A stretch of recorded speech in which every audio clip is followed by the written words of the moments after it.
brain is the most powerful weapon in the world. Once you put away your phones and your computers and all that we have nowadays, yeah, it's great. We're up to date. But your brain is the only thing you have when you're going through depression, when you're going through hard times, when you're going through death, real life. You can't Google that, man. You're alone. You're alone. You may have a shrink you're going to. You may have a best friend you're going to. But there's 24 hours in the day where you're alone in this brain. And your brain is talking to you in all kinds of ways. And it wants to control you and pull you in these different pockets. If you can't control your own brain and your brain controls you, you got to tell your brain where you want to go and how you want to go and how you want to get there. You got to control it. If not, it's over. What existed for me was, okay, man, how am I going to make this work? And all I knew back then was hard work. The only way anything gets accomplished. That's all I heard back in those days. You got to work hard. You got to work hard. I'm not getting I can't get this paragraph. I can't remember what the f***'s in this paragraph to pass this test to get in the military. Read it again. Still not getting it. Read it again. But if you're not getting it, write it out. And that's how I started learning. Okay, well, I got to write out everything I do. And then write it out again. And write it out again. And guess what happened? I got it. I can't swim. I'm negative buoyant. Go back again. I can't swim. Go back again. Go back again. Go back again. I got it. I realized if I keep going back and going back and going back until the just becomes, your mind will say, okay, we're going to figure it out, because he is not going to stop. It's not like I'm going to try one more time. No, it's just like alarm clock goes off, boop, we're going back. I can't read right, we're going back. I gave myself no way out, and my mind realized that. They said, okay, we're going to adapt and overcome now. Like a lot of people say, trying hard. Your mind knows, man. It knows this guy's bullshitting me, man. This guy's lying. There's no truth behind it. When I was in Navy SEAL training, people go, how were you there for 18 months? The program was only 6 months long. You were in 3 hell weeks in 1 year. No one's ever done that. How did you do that? I talk about the new norm. When I lived in a $7 a month place when I was growing up for a short period of time, I loved it. I didn't know any different. That was my norm. Once we moved out of that place, we moved to a $236 a month place. I was like, I never want to go back to that little piece of shit.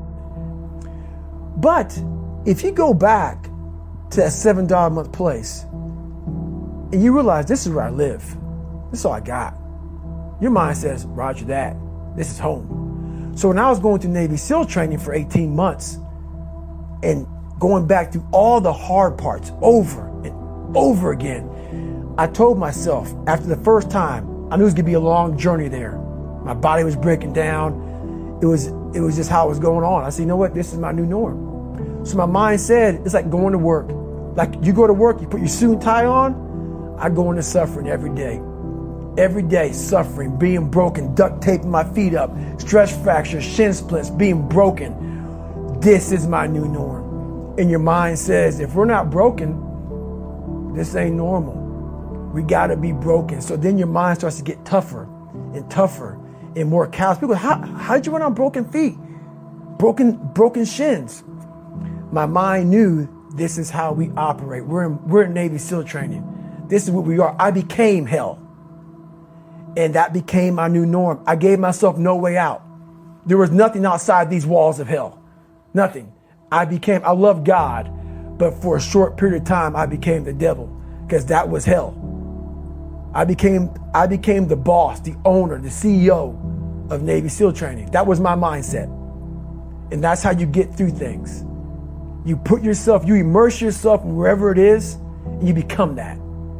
You become that and give yourself no way out. When I was 297 pounds and I was fat as hell trying to be a Navy SEAL, the scariest thing in the world to me, even to this day, was that could have been the rest of my life. I thought then I was trying hard. That's the scariest thing in the world.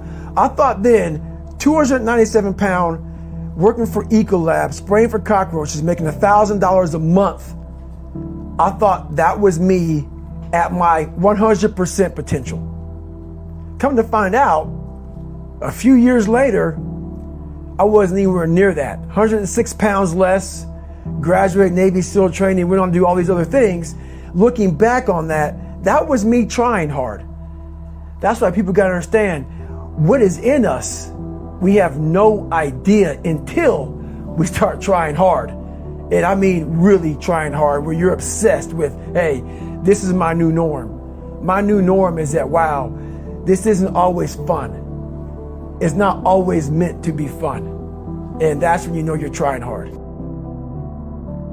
People hear my story and think this guy is sadistic. I realized how the brain works. I figured out how the brain works. I'm a scared kid, and that's what gives me so much power. I had no foundation, and I built this off of just researching the mind.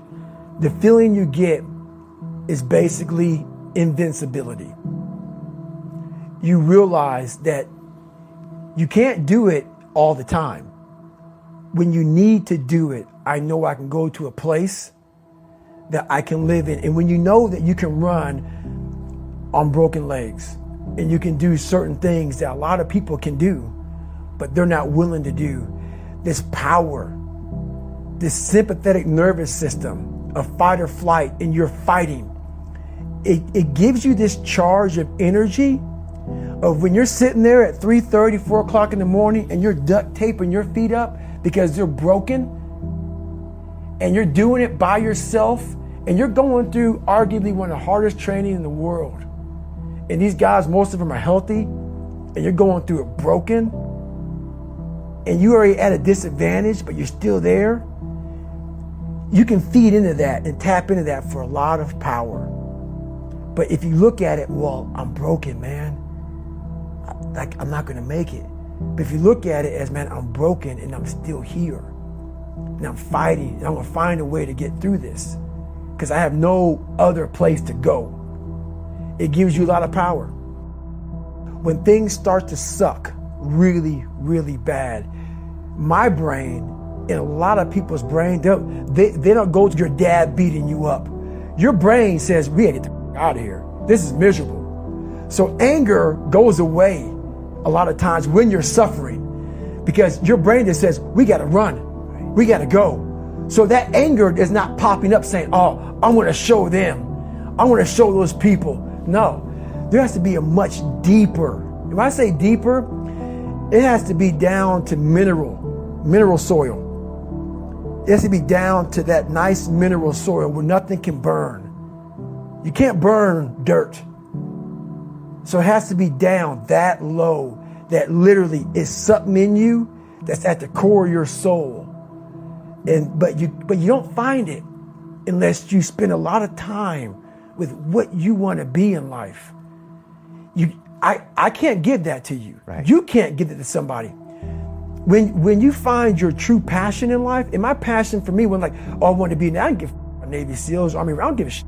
I want to serve my country. I want to be someone that I'm proud of. I want to look at myself in the mirror because I was so disappointed. That accountability mirror I talk about, I was so disappointed in what I saw every day.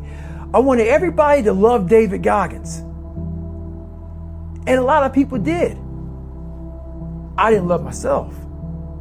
But I knew a lot of us want to find peace first. So people say, man, you always talk about this suffering and pain and I'm at peace right now because I went through that. You don't find peace first. If you do, Merry Christmas. More power to you. More power to you. I found peace on the opposite end of finding myself. And no one really finds themselves without going through trials, tribulations, suffering, accountability. And accountability is suffering. Being accountable every day for doing right for yourself, for the people next to you, it's miserable. It's hard. So, even the smallest details.